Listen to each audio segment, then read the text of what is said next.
The Disrupt Education vlog can be found on YouTube. To hear it in podcast form, search Disrupt Education on any of the following podcast platforms: Anchor, Apple Podcasts, Google Podcasts, Breaker, Castbox, Overcast, Radio Public, Pocket Cast, Spotify, or Stitcher.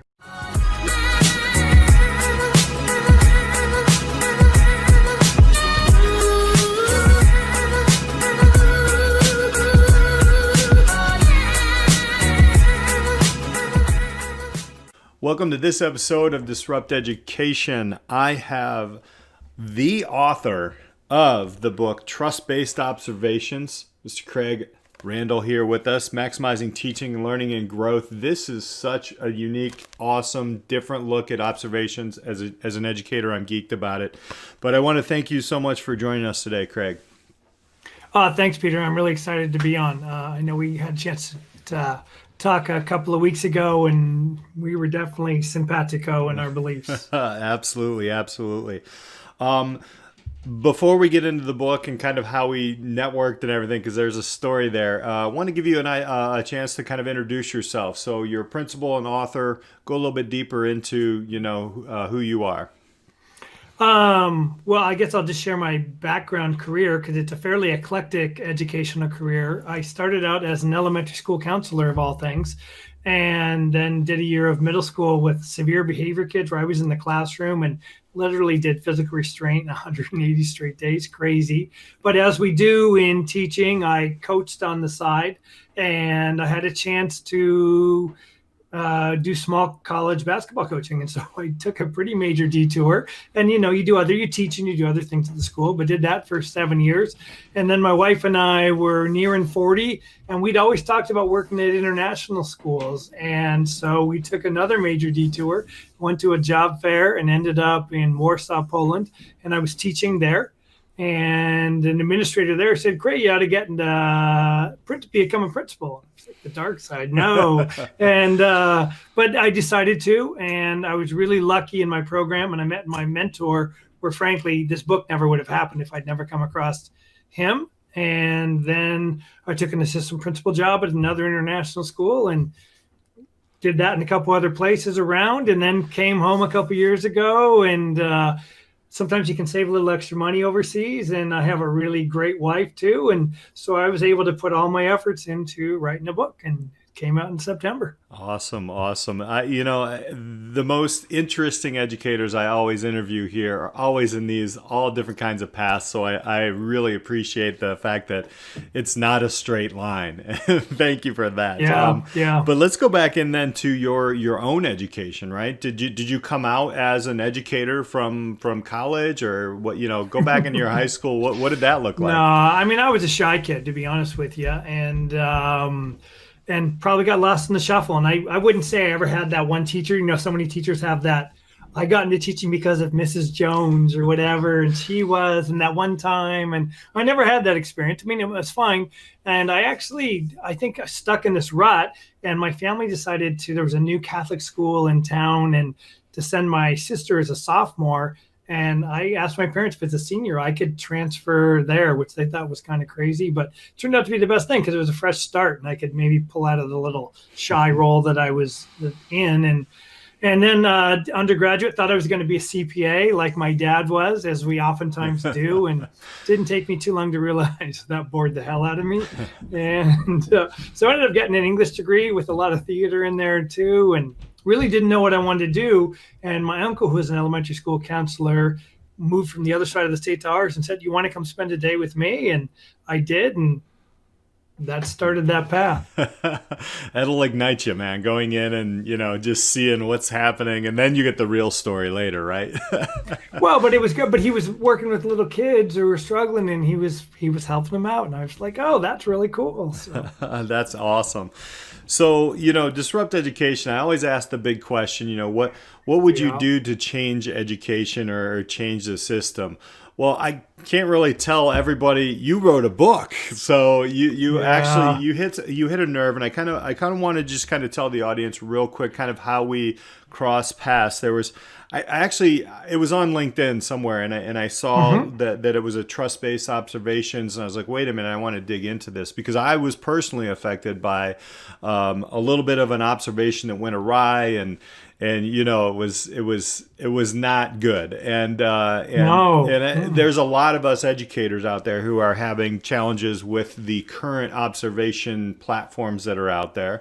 There are Yep. good pieces to them, but there's also a lot of negative pieces to them. The big thing that caught me was trust, right? And Yep. in Yep. education, that is huge. We have to trust our kids. We have to trust everybody in the organization. Let's start here, right? Trust based Hmm. observations. Right now, what's the big major challenge with observations? And tell us a little bit about your guiding prophecy. And you talked about a mentor here Yep. that made this book happen, and a couple of key points out of the book. So we'll start with what's out there now, and Hmm. why is it Hmm. not really working? First, I'll say everything's been well intended. Everyone wants to help and make a difference. So all the efforts that have been out there, no one started an effort to say, Right. let's do something that's not working well. I think if we really, really take it back, and I don't want to go too deep into this, but it started with A Nation at Risk, that report that came out in 1983 saying that our education system is flawed and horrible. And they were handpicking, cherry picking information to make it seem one way when it wasn't, when you go back and look at it Mm-hmm. later. And basically, so many more kids were graduating than before, which was an amazing success, that now everyone is taking tests versus just the cream of the crop. So the scores took a drop, and they used that information to complain about how bad our education was. And really, then what happened with then is Madeline Hunter's I Tip I Ready. That's all of a sudden became, now that's the evaluation. You have to have each one of these in your teaching. And she said, I never taught a lesson that had that, all of those in my life. That's not what it's for. And then really this in No Child Left Behind happens. And then kind of the same thing happens with Danielson. She didn't write that to be an evaluation template. She wrote it for teachers to self-assess themselves so they can do it. And really, it's just been this more accountability, more accountability. And I think it's been a negative focus on that low percentage of teachers that are struggling about how can we get rid of them. I don't, they haven't come out and said that, Mm-hmm. but if it's more accountable, I think that's what'll happen, instead of focusing on almost all teachers are certainly adequate Right. and want to get better. And so it's interesting. The Gates Foundation did a study, 7 years, $200 million, to improve graduation rates, student learning outcomes, and teaching through the development of a more robust observation evaluation process, which really meant Danielson Marzano-ish. And 7 years, $200 million, and no sustained improvement. So that tells us right there everything we need to know. And then I ran across a man named Matt O'Leary, who's done a ton of research. He's the predominant researcher in my mind in observation evaluation in the world. And he found out that as soon as we start to evaluatively rate teachers' pedagogy, they stop taking risks. I know not completely, but they play it safe. There's not as much innovation, not as much creativity. And so from that, and just, I mean, I intuitively knew it. I just knew that trust was a factor. So as I was writing the book and I would run into teachers regularly and what are you doing? And that came out. It was so funny because the most regular thing that I would hear teachers say is that my principal observed me and they said, everything was great, but I didn't see such and such a pedagogy. So next time, can you do that so I can mark it off? And it's like, how sad for the principal and how sad for the teacher, because we both know we're doing something that doesn't, what wasted time. Yeah, Mm-hmm. the dog and pony show. It's right in the Mm-hmm. introduction, as it comes out, Mm-hmm. and Yep. that's so true. I mean, you can play it safe, and a lot of us do play it safe just to keep on our tenure track and go on. Um, this is disrupt education, so I hear you, bro. Like that's exactly And a none of key that has to point. do anything with improving teaching and learning, what Yeah, you're talking about. right, right. So let's talk about this the mentor and the person that kind of Yep. helped you Yep. put this Mm-hmm. together. So started my program, and I was frustrated with observation, even with good principals. it just didn't seem like enough to me. And so, and I had a stretch where I had 2 years where I wasn't observed at all, which is like crazy, but more common than you might think. Mm-hmm. And first class supervision with my mentor, Warren Aller, who I was just talking to this morning. And he just starts talking about, you have to be in classes every day. You have to be observing teachers, having reflective conversations with them, supporting them, looking at their strengths, building off that. And I'm like, just the hallelujah light bulb moment in my head, because I thought it was just me. And so that happens. And then he starts talking about, so I started saying, well, how much time do you have to be in class? How much time? And he says, he doesn't really say at first, because I think sometimes, like, the best teachers, they do stuff without even really thinking about it. And I think he was just always doing that. But then finally he said an hour a day. Then it turned out that was really 3 20-minute observations a day, which isn't that much, but you have to manage your time properly. Mm-hmm. And so then in his class, we started practicing observations over and over and over. So we would all have to bring these little 10-minute mini lessons. It could be on something academic, or it could be on how to build a model airplane. It didn't matter. And then we would take turns observing that person and taking our notes, and then immediately afterwards having a reflective conversation. And the reflective conversation back then and today in trust-based observation is driven by the same 2 questions. So instead of having it one in the office, it's in their room, and we sit down and we say, what were you doing to help students learn? It's not my telling you anything. It's my asking you a question about your teaching. And then the second question was, if you had it to do over again, what, if anything, might you do differently? So instantly, it's about them. What do they think? It's also sending a message that reflection is an expected part of practice. And that was really the core that I came out with, so confident to do observations right away. And I was really lucky in my first assistant principal job. I had a principal that had spent his whole career as a principal in the U.S., not really his retirement, but his kind of retirement. He was at an international school. And what excited him most was having somebody young and enthusiastic, and that was me. And so I kept asking if I could do things. And I asked him about this, and he said, yeah. And he even started doing it too. And it was just amazing immediately, because teachers were just instantly saying, this is so great. No one's ever asked me about my teaching before. Teachers that have been teaching 20 some years. And then I didn't offer suggestions at first for a couple reasons. One, I felt like it was arrogant when I'm brand new and I don't know them. What if I tell them to get better at something that they're good at and they just haven't seen? What's that going to do? And then part of it was the new guy wanting to be liked and maybe just being a little tentative about it. Then the most amazing thing happened. Teachers after the second or third visit would start saying, okay, but what can I get better at? And that was his other just amazing light bulb moment to me, that like somehow, because I made it about them, I didn't start telling them what to do, trust built.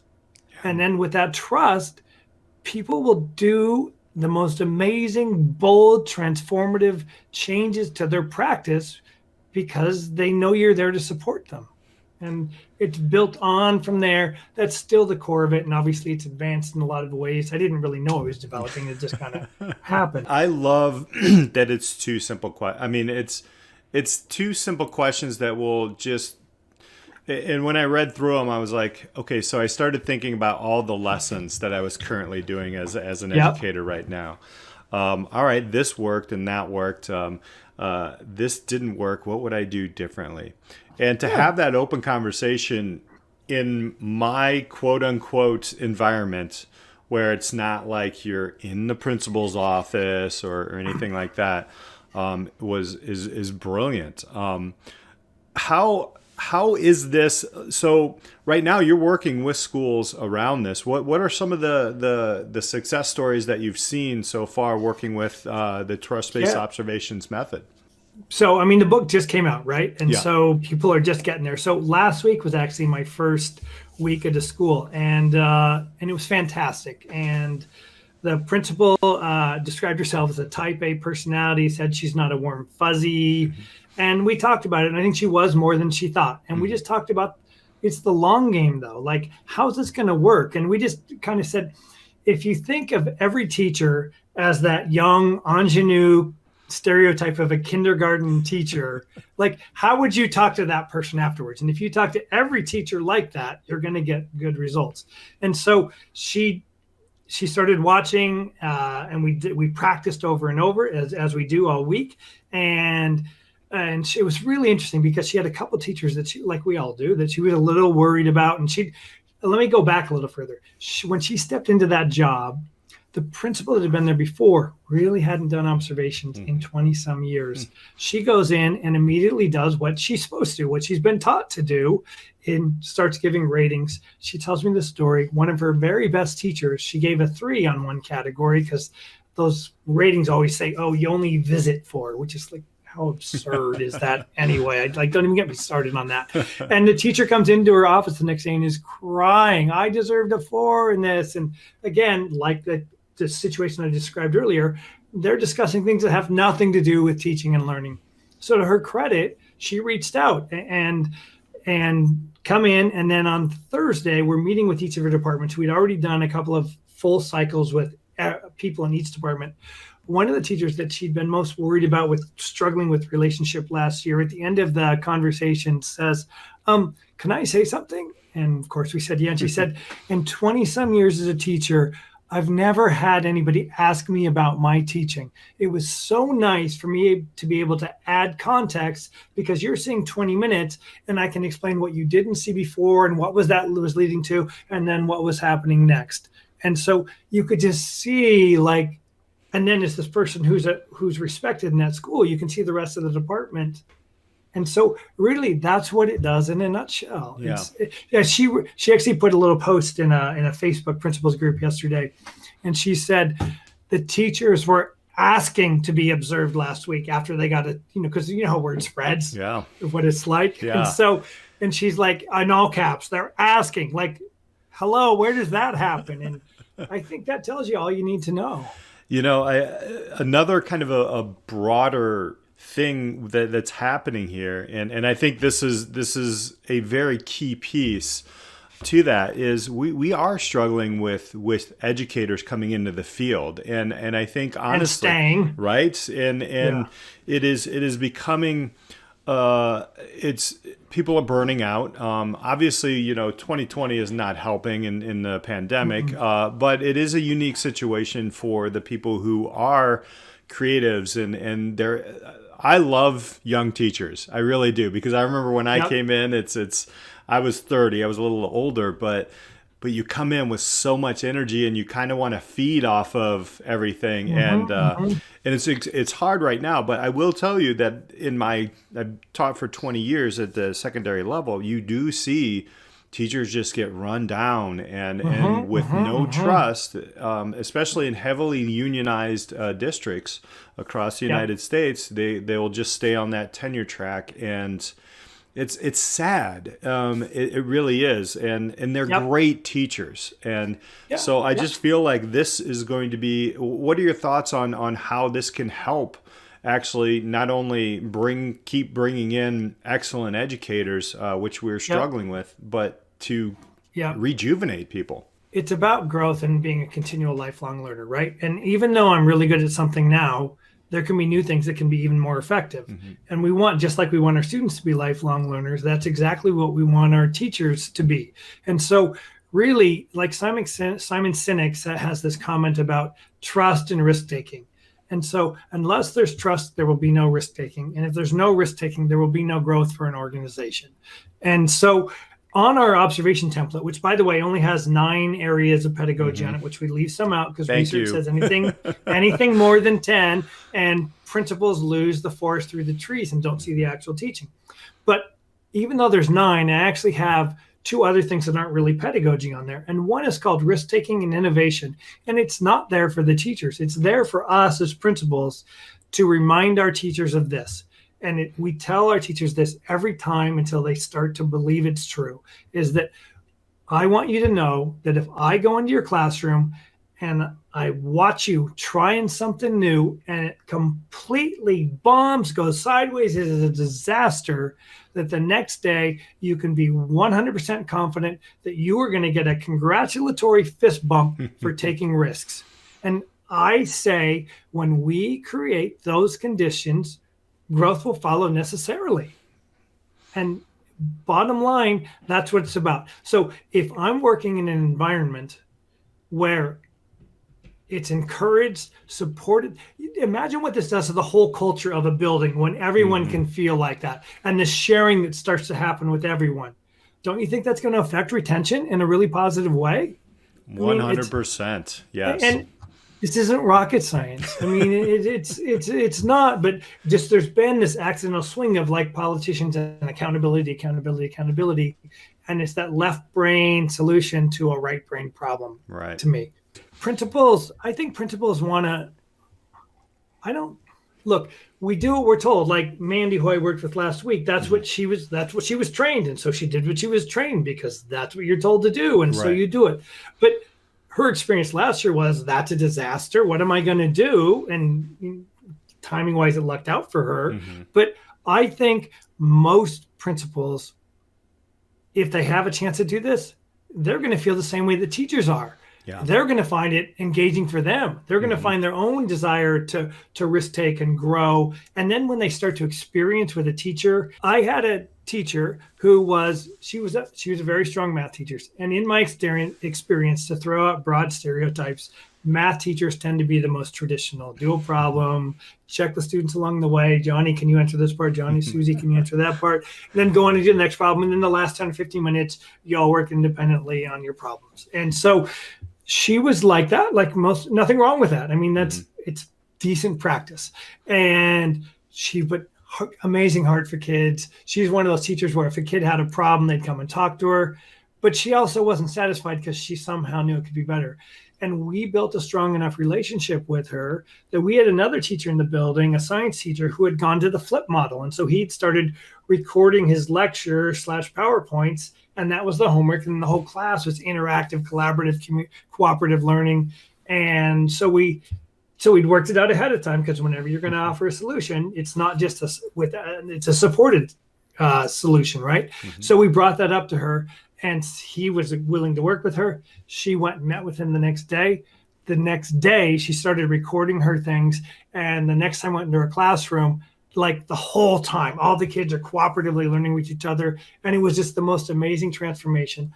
I had another teacher who was amazing content knowledge, nice guy, good sense of humor, liked kids, teaching AP micro and macroeconomics, which are two of the most difficult courses in AP that you can take. And this was in Korea, which is an incredibly motivated student population. And he was getting 20% of his students getting a 2 or 1, which is not passing. In Korea, that is definitely not really an okay mark. And so we talked to him when we built up enough relationship about cooperative learning. And we set it up that we found a cooperative learning training that he could go to over the summer. And he totally embraced it. And again, I think because we built the trusting relationship, came back completely. He'd been a guy that had lectured the whole time, up at the front, and his content knowledge was amazing, but the kids aren't absorbing it. Research says more than 10 minutes of information, and it just starts leaking out.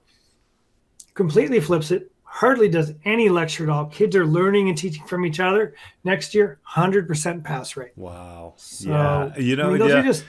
I just the trust piece was interesting because this just happened today. So we are creating our marketing videos for our business, and I created a video to a career internship course, and we presented it to we're trying to get juniors next year to sign up for it as seniors. So I presented it to my class, and it's the same thing. It was. I started thinking, and I'm like, here I am in the afternoon. I'm going to be interviewing Craig here, so I'm thinking about this, and two kids, they were like, they give me really harsh criticism. Like the video's terrible. Like the music's too loud. It seems scripted, and I worked really hard on this, right? And as only a teenager can give criticism, right? Like oh, no it one was, else. and of course, we're at the end of a semester, we're burnt out and everything. And I'm just like, oh my gosh, all right. So I kind of put my poker face on, and I know they can feel it. Like even though we're all on a Google Meet, it was just like, all right, so we're gonna go forward, blah blah blah. So then I thought about it on my ride home today, and exactly that. If you have trust, and I was like, I have to model trust. I have to model, what I would like them to do with feedback. I probably wouldn't give it as harsh as they gave it to me, right? They're high school kids.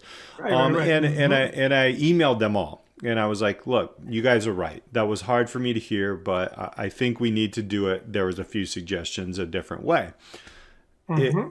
And you know what? Even me, as the quote unquote authoritarian person, or however you want to describe a teacher, I felt a weight just lift off of me. And I can imagine this is what happens when principals and administration has this relationship with their teachers.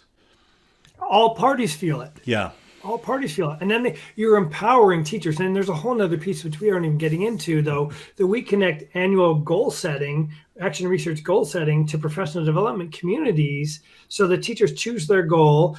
And we've got communities for them to work on it every month with a bunch of their peers. And so it's led by peers. So you're empowering your whole staff at the same time. And any area that's growth, it's completely supported. And so and then somebody will get really excited about that when they're learning it, and they'll be the new leader of it the next year, right? So you're just, when that's your whole building, I mean, it's people like coming to work. Right. And that's yeah.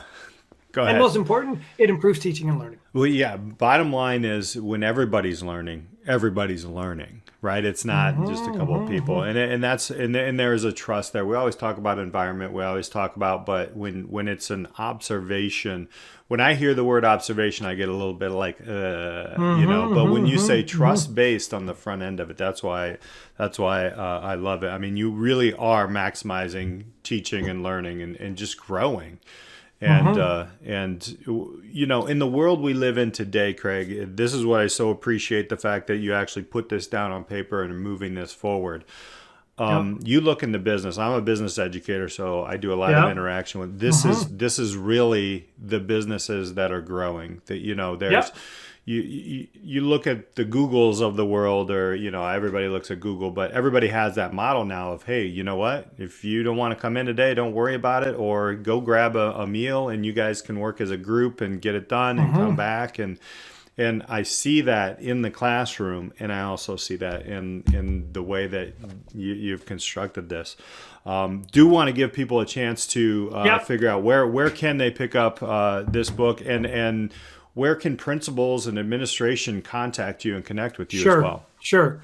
So the book's available on Amazon. You can also, there's links on my website, which is trustbased.com. So that's pretty easy. My email is craig@trustbased.com. Happy to chat with anybody about anything. My Twitter handle is @trustbasedcraig. I'm on LinkedIn as Craig Randall as well. And those are the best ways to get a hold of me. Well, I want to thank you again for sharing your story. Obviously, this is a game changer. I think we've been waiting for this as educators for a long time. And thank you so much for sharing your story here on Disrupt Education. Thanks, Peter. Really appreciate the opportunity. Thank you all for listening. We really appreciate it. Hang tight. Hit that subscribe button. We'll have more coming with you. Do check out the book, Trust-Based Observations by Craig Randall. Thank you all so much. We'll see you next time on Disrupt Education.